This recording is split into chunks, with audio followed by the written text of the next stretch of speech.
Et pour parler des enjeux de cette présidentielle au Bénin, nous sommes avec Vincent Hugeux. Bonsoir. Bonsoir. Merci d'être avec nous. Vous êtes journaliste, essayiste, enseignant à Sciences Po Paris.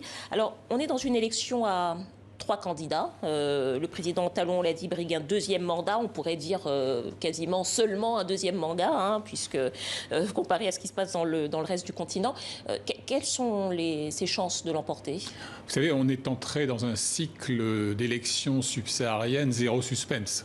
On a eu le Congo-Brazzaville, 88%, Djibouti, 98,5%, qui dit mieux.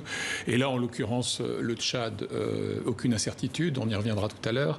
Et puis, le Bénin, même chose. Là, on est dans l'ordre du simulacre, de la pantomime, de la mascarade. Choisissez le mot qui vous convient. Mais il n'y a absolument aucune incertitude, puisque au Bénin notamment, ce n'est pas le seul cas, eh bien, les institutions tenues par la présidence ont fait en sorte d'écarter les opposants véritables qui pouvaient d'une certaine manière défier dans une certaine mesure le sortant pour ne laisser sur le ring que des faire-valoir.